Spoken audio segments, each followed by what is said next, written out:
या देवी सर्वभूतेषु मा कात्यायनी रूपेण संस्थिता नमस्तस्यै नमस्तस्यै નમસ્તસ્યે નમો નમઃ. આજે શારદીય નવરાત્રિનો છઠ્ઠો દિવસ છે. નવરાત્રિના આ છઠ્ઠા દિવસે નવદુર્ગાના છઠ્ઠા સ્વરૂપ એટલે કે માતા કાત્યાયનીની પૂજા આરાધનાનો દિવસ છે. આજે આપણે જાણીશું કે માતા કાત્યાયની આ સ્વરૂપની ઉત્પત્તિ સાથે જોડાયેલી એક પૌરાણિક કથા સાંભળીશું. માતા કાત્યાયનીની નિષ્ઠાપૂર્વક ભક્તિ અને સંપૂર્ણ શરણાગતિ સાથે પૂજા અને વ્રત કરવાથી ભક્તોને અર્થ, ધર્મ, કામ અને મોક્ષ આ ચારેય ફળોની પ્રાપ્તિ સરળતાથી થાય છે.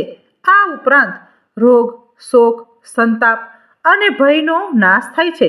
જો નિષ્ઠાપૂર્વક માતાની પૂજા કરવામાં આવે તો પૂર્વજન્મના તેમજ ભવિષ્યના પાપોનો નાશ થાય છે અને મોક્ષની પ્રાપ્તિ થાય છે. માતા કાત્યાયનીનું સ્વરૂપ અત્યંત અદ્ભુત અને દિવ્ય છે.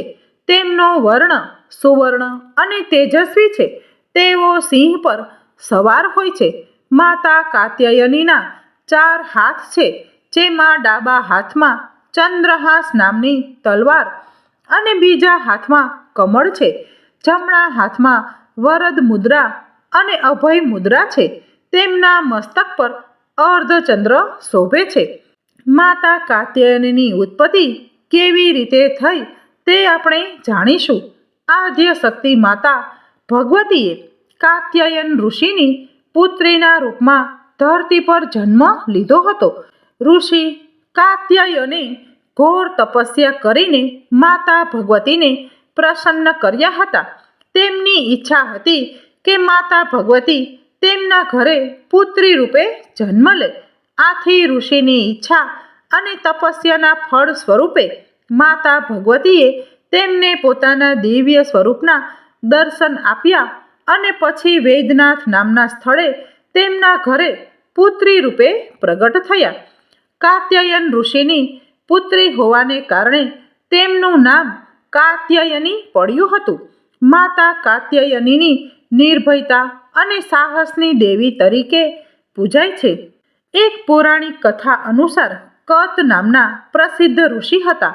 તેમના પુત્ર ઋષિ કાત્ય હતા અને તે જ કાત્ય ગોત્રમાં વિશ્વવિખ્યાત ઋષિ કાત્યાયનનો જન્મ થયો.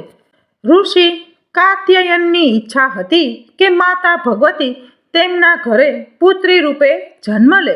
આથી તેમણે ઘોર તપસ્યા કરી. તેમની આ કઠોર તપસ્યાથી પ્રસન્ન થઈને માતા ભગવતીએ તેમને દર્શન આપ્યા.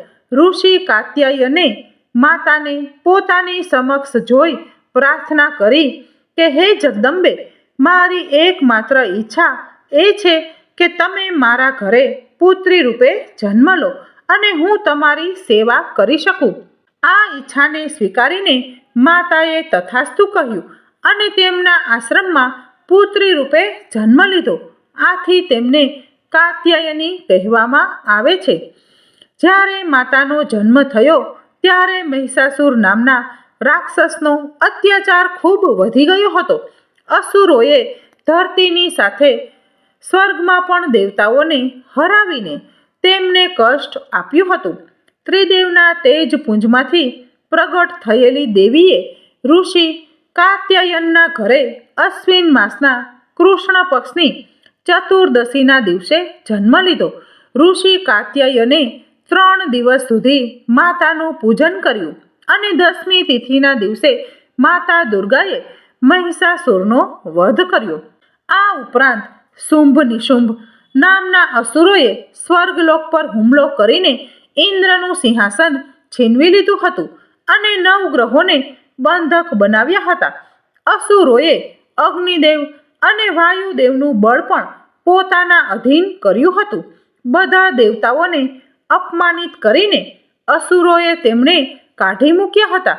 ત્યારે બધા દેવતાઓએ માતાની શરણે આવ્યા અને તેમને પ્રાર્થના કરી કે તેઓ અસુરોના અત્યાચારથી તેમને મુક્તિ આપે. માતાએ બધા અસુરોનો વધ કરીને દેવતાઓને તેમનું અધિકાર પાછું અપાવ્યું. મહિષાસુરનો વધ કરવાને કારણે માતા દુર્ગાને મહિષાસુર મર્દિની પણ કહેવામાં આવે છે. આ સંદર્ભે આપણે એક બીજી પણ પૌરાણિક કથા સાંભળીશું. ભગવાન શ્રી કૃષ્ણને પતિ રૂપે પ્રાપ્ત કરવા વ્રજની ગોપીઓએ યમુના નદીના કિનારે મા કાત્યાયનીની પૂજા કરી. વ્રજની ગોપીઓએ શ્રી કૃષ્ણ માટે પોતાનું સર્વસ્વ અર્પણ કર્યું હતું. તેમના જીવનની એકમાત્ર ઈચ્છા શ્રી કૃષ્ણના ચરણોનો આશ્રય મેળવવાની હતી. જ્યારે શ્રી કૃષ્ણ મથુરા ગયા ત્યારે ગોપીઓ વ્યાકુળ થઈ ગઈ. એક ગોપીએ સાંભળ્યું હતું કે મા કાત્યાયની વ્રતથી મનોવાંછિત વર મળે છે. બસ વ્રજની કુંવારી ગોપીઓએ શ્રી કૃષ્ણને પ્રાપ્ત કરવા મા કાત્યાયનીનું વ્રત શરૂ કર્યું. હેમંત ઋતુના પહેલા મહિનામાં માર્ગશીર્ષ માસમાં ગોપીઓએ બ્રહ્મ મુહૂર્તમાં યમુનામાં સ્નાન કરી રેતીની મૂર્તિ બનાવી. ચંદન, ફૂલ, ધૂપ, દીપ અને નૈવેદ્યથી પૂજા કરી તેવો મંત્ર જપતી રહી. કાત્યાયની મહામાયે મહાયોગિન્ય ધીશ્વરી નંદગોપસુતમ દેવી પતિમ મે કુરુતે નમઃ. આ રીતે 1 મહિના સુધી ગોપીઓએ શ્રદ્ધાપૂર્વક પૂજા કરી. એક દિવસ યમુના કિનારે ગોપીઓએ વસ્ત્રો ઉતારીને જળ ક્રીડા શરૂ કરી. શ્રી કૃષ્ણ જે ગોપીઓના મનની ઈચ્છા જાણતા હતા, તેમના સખાઓ સાથે યમુના તટે પહોંચી ગયા. તેમણે ગોપીઓના વસ્ત્રો લઈને કદમના ઝાડ પર ચડી ગયા અને હળવી મજાક કરી. અરે ગોપીઓ, જો ઈચ્છો તો અહીં આવીને તમારા વસ્ત્રો લઈ જાઓ.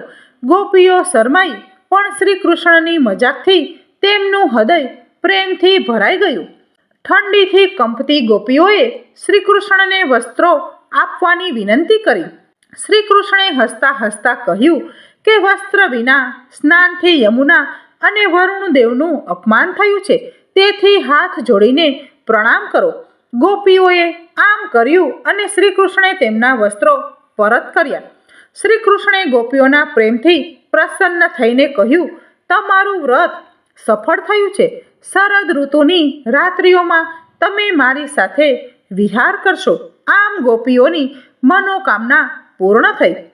માં કાત્યાયનીની પૂજા ગૌધૂલી વેળાએ કરવાથી અને શ્રી કૃષ્ણની પૂજા કરવાથી બંનેનો આશીર્વાદ મળે છે.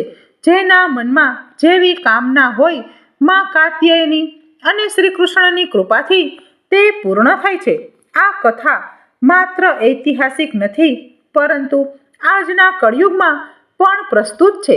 અસુરો એટલે માત્ર બાહ્ય રાક્ષસો નહીં, પરંતુ મનુષ્યની અંદરની દુષ્ટ વૃત્તિઓ પણ. જ્યારે મનુષ્યની અંદરની હિંસા, પાપ અને નકારાત્મક વૃત્તિઓનો નાશ થાય છે, ત્યારે તે અંતઃકરણથી શુદ્ધ થાય છે અને માતા ભગવતીની કૃપાનું પાત્ર બને છે.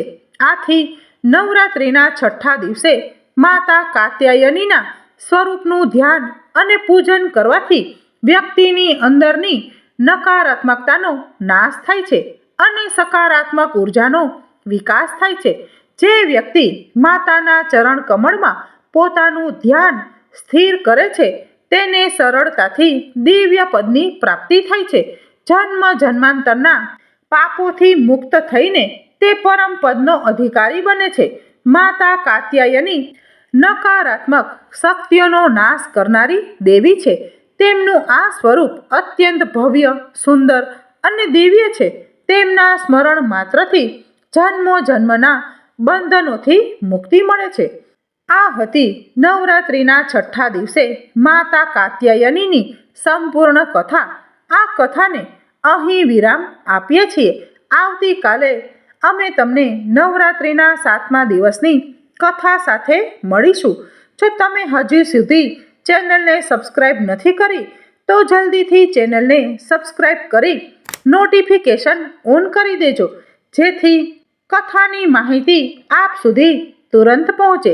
અને વિડીયોને લાઈક અને તમારા મિત્રો અને પરિવાર સાથે શેર કરી દો, નવરાત્રિના આ પવિત્ર દિવસોમાં માતા દુર્ગાની કથાઓનો વધુમાં વધુ પ્રચાર કરવાથી તમને અને સાંભળનારને પણ પુણ્ય ફળની પ્રાપ્તિ થાય છે.